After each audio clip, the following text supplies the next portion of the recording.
ನಮಸ್ಕಾರ ವೀಕ್ಷಕರೇ, ನೀವು ನೋಡ್ತಾ ಇರೋದು ಆದ್ಯಂತ್ ಮೀಡಿಯಾ. ಜಗತ್ತಿಗೆ ಬೆಳಕು ನೀಡುವಂತಹ ಸೂರ್ಯ ಮತ್ತು ಚಂದ್ರರಿಗೆ ಗ್ರಹಣ ಹಿಡಿದಾಗ ದೈವಿಕ ಶಕ್ತಿ ಇರುವಂತಹ ದೇವಸ್ಥಾನಗಳ ಬಾಗಿಲುಗಳು ಯಾಕೆ ಮುಚ್ಚಿರುತ್ತೆ? ಮತ್ತೊಂದು ಇಂಟ್ರೆಸ್ಟಿಂಗ್ ಸಂಗತಿ ಏನು ಅಂದ್ರೆ, ಕೆಲವು ದೇವಸ್ಥಾನಗಳು ಗ್ರಹಣದ ಸಮಯದಲ್ಲೂ ಕೂಡ ರಾಜಾರೋಷವಾಗಿ ಓಪನ್ ಆಗಿರುತ್ತೆ.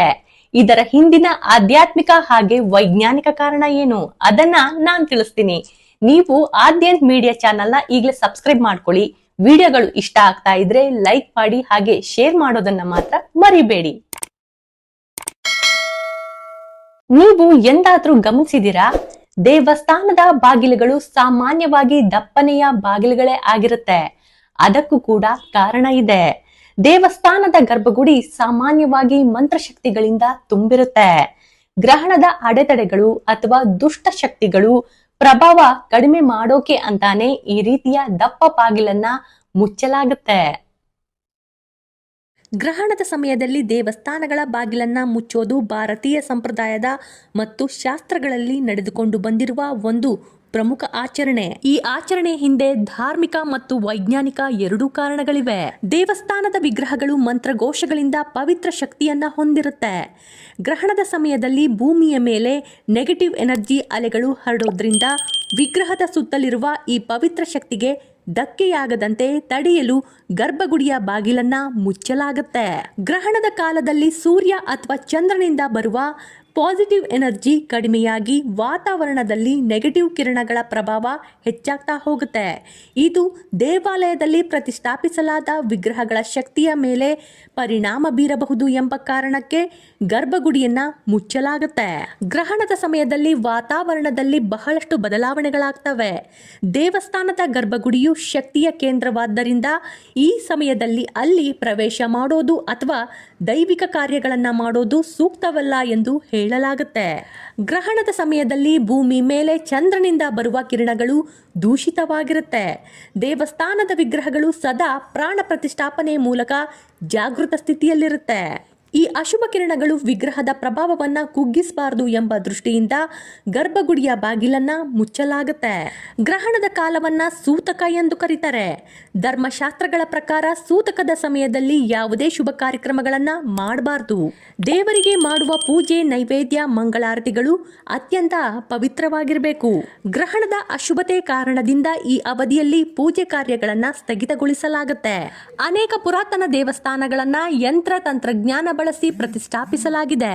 ಗ್ರಹಣದ ಸಮಯದಲ್ಲಿ ಸಂಭವಿಸುವ ನೆಗೆಟಿವ್ ಎನರ್ಜಿ ಅಲೆಗಳು ಈ ಯಂತ್ರಗಳ ಧನಾತ್ಮಕ ಶಕ್ತಿಯನ್ನ ಕುಗ್ಗಿಸಬಾರದು ಎಂದು ಭಾವಿಸಲಾಗುತ್ತೆ. ಗ್ರಹಣವು ರಾಹು ಕೇತುಗಳ ಸೂರ್ಯ ಅಥವಾ ಚಂದ್ರನನ್ನು ನುಂಗುವ ಕಾಲವೆಂಬ ಪೌರಾಣಿಕ ಕಥೆ ಇದೆ. ಇದನ್ನು ದೇವತೆಗಳಿಗೂ ಸಂಕಷ್ಟದ ಸಮಯವೆಂದು ಪರಿಗಣಿಸಿ ಪೂಜೆಗಳನ್ನ ಸ್ಥಗಿತಗೊಳಿಸಿ ದೈವಿಕ ವಿಶ್ರಾಂತಿಗೆ ಅವಕಾಶ ನೀಡಲಾಗುತ್ತೆ.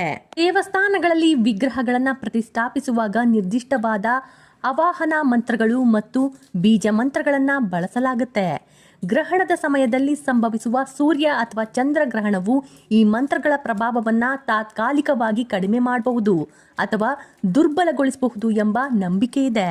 ಈ ಕಾರಣದಿಂದ ವಿಗ್ರಹಗಳು ನೇರವಾಗಿ ಗ್ರಹಣದ ಕಿರಣಗಳಿಗೆ ಒಡ್ಡಿಕೊಳ್ಳದಂತೆ ಬಾಗಿಲುಗಳನ್ನು ಮುಚ್ಚಲಾಗುತ್ತೆ. ಅದಕ್ಕಾಗಿಯೇ ವಿಗ್ರಹಗಳನ್ನ ನಕಾರಾತ್ಮಕ ಶಕ್ತಿಗಳಿಂದ ರಕ್ಷಿಸಲು ಅವುಗಳ ಮೇಲೆ ತುಳಸಿ ದಳ ಅಥವಾ ದರ್ಬೆ ಹುಲ್ಲನ್ನ ಹಾಕಲಾಗುತ್ತೆ. ತುಳಸಿ ದಳ ಅಥವಾ ದರ್ಬೆ ಹಾನಿಕಾರಕ ಕಿರಣಗಳನ್ನ ಹೀರಿಕೊಳ್ಳುವ ಸಾಮರ್ಥ್ಯ ಹೊಂದಿದೆ ಎಂದು ನಂಬಲಾಗುತ್ತೆ.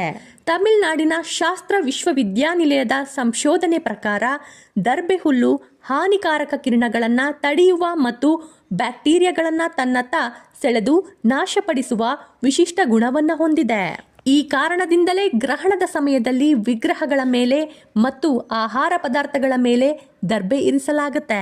ಮತ್ತೊಂದು ಮಹತ್ವದ ಸಂಗತಿ ಅಂದ್ರೆ, ಗ್ರಹಣದ ಸಮಯದಲ್ಲಿ ಊಟ ಮಾಡಬಾರದು ಎಂದು ಹೇಳಲಾಗುತ್ತೆ. ಇದಕ್ಕೂ ಕೂಡ ಕಾರಣವಿದೆ. ಗ್ರಹಣದ ಸಮಯದಲ್ಲಿ ಬೆಳಕು ಮತ್ತು ಕತ್ತಲೆಯ ಬದಲಾವಣೆಯು ಮನುಷ್ಯನ ಜೀರ್ಣಕ್ರಿಯೆ ಮತ್ತು ಮಾನಸಿಕ ಏಕಾಗ್ರತೆ ಮೇಲೆ ಪ್ರಭಾವ ಬೀರುತ್ತೆ. ಈ ಮನಸ್ಥಿತಿಯಲ್ಲಿ ಪೂಜೆ ಮಾಡುವುದು ಸರಿಯಲ್ಲ ಎಂಬ ಉದ್ದೇಶದಿಂದ ಈ ಅವಧಿಯಲ್ಲಿ ವಿಶ್ರಾಂತಿ ಅಥವಾ ಜಪಕ್ಕೆ ಮಾತ್ರ ಆದ್ಯತೆ ನೀಡಲಾಯಿತು. ಆಶ್ಚರ್ಯವೇನ್ ಗೊತ್ತಾ, ಇಡೀ ದೇಶದ ದೇವಸ್ಥಾನಗಳೆಲ್ಲ ಗ್ರಹಣದ ಸಮಯದಲ್ಲಿ ಮುಚ್ಚಲಾಗಿದ್ರೆ ಕೆಲವು ನಿರ್ದಿಷ್ಟ ದೇವಸ್ಥಾನಗಳು ಮಾತ್ರ ತೆರೆದಿರುತ್ತೆ. ಇದಕ್ಕೆ ಆಯಾ ಕ್ಷೇತ್ರದ ಮಹಿಮೆನೇ ಕಾರಣ. ಅದು ಏನು ಅಂತ ಇಲ್ಲಿ ತಿಳ್ಕೊಳ್ಳಿ.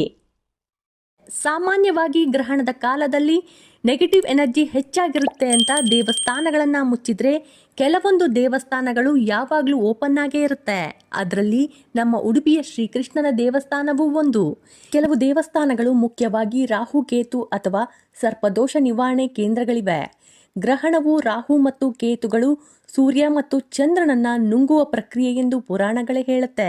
ಹಾಗಾಗಿ ಗ್ರಹಣದ ಸಮಯದಲ್ಲಿ ಈ ದೋಷಗಳಿಗೆ ಪೂಜೆ ಮಾಡಿಸಿದ್ರೆ ಅದರ ಫಲ 10 ಪಟ್ಟು ಹೆಚ್ಚು ಎಂಬ ನಂಬಿಕೆ ಇದೆ. ಶ್ರೀಕಾಳಹಸ್ತಿ ದೇವಸ್ಥಾನ ಇದು ಗ್ರಹಣ ಕಾಲದಲ್ಲಿ ತೆರೆದಿರುವ ಅತ್ಯಂತ ಪ್ರಸಿದ್ಧ ದೇವಸ್ಥಾನ. ಇಲ್ಲಿ ಶಿವನು ರಾಹು ಮತ್ತು ಕೇತುಗಳನ್ನ ತನ್ನ ನಿಯಂತ್ರಣದಲ್ಲಿ ಇಟ್ಕೊಂಡಿದ್ದಾನೆ ಎಂದು ನಂಬಲಾಗುತ್ತೆ.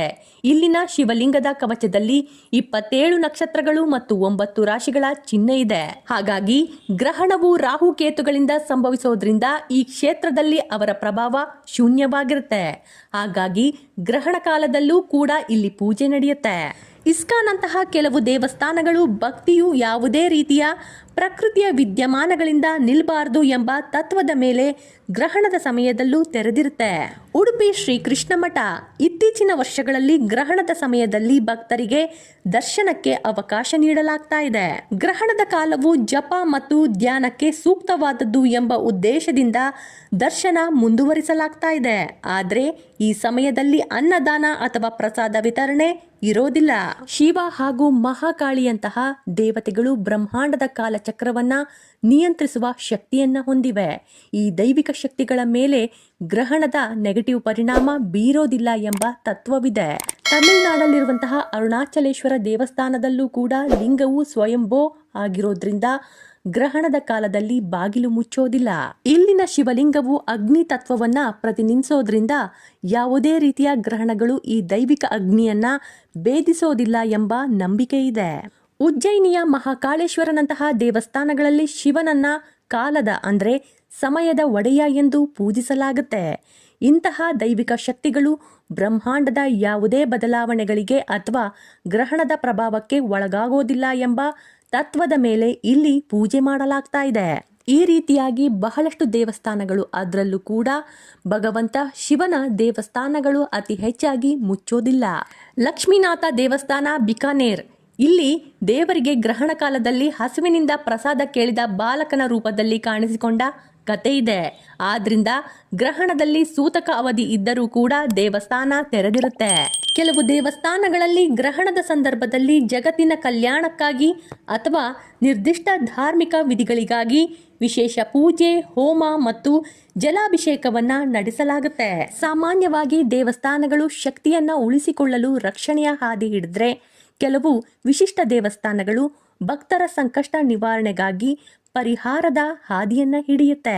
ಇದೇ ರೀತಿ ಸಾಮಾನ್ಯ ದೇವಸ್ಥಾನಗಳು ರಕ್ಷಣೆಗಾಗಿ ಮುಚ್ಚಿದ್ರೆ, ಕೆಲವು ವಿಶಿಷ್ಟ ದೇವಸ್ಥಾನಗಳು ಜನಸಾಮಾನ್ಯರ ದೋಷ ನಿವಾರಣೆಗಾಗಿ ತೆರೆದಿರುತ್ತೆ. ಗ್ರಹಣದ ಅವಧಿಯಲ್ಲಿ ವಿಗ್ರಹಗಳಿಗೂ ಕೂಡ ಗ್ರಹಣ ಪೀಡೆ ಇರುತ್ತೆ ಎಂಬ ಭಾವನೆಯಿಂದ ಈ ಸಮಯದಲ್ಲಿ ಯಾವುದೇ ರೀತಿಯ ಪೂಜೆ, ಪುನಸ್ಕಾರಗಳು, ನೈವೇದ್ಯಗಳು, ಅಲಂಕಾರಗಳನ್ನ ಮಾಡೋದಿಲ್ಲ. ನನ್ನ ವಿಡಿಯೋಗಳು ನಿಮ್ಗೆ ಇಷ್ಟ ಆಗ್ತಾ ಇದ್ರೆ ಲೈಕ್ ಮಾಡಿ, ಶೇರ್ ಮಾಡಿ, ಸಬ್ಸ್ಕ್ರೈಬ್ ಮಾಡೋದನ್ನ ಮಾತ್ರ ಮರಿಬೇಡಿ. ಧನ್ಯವಾದಗಳು.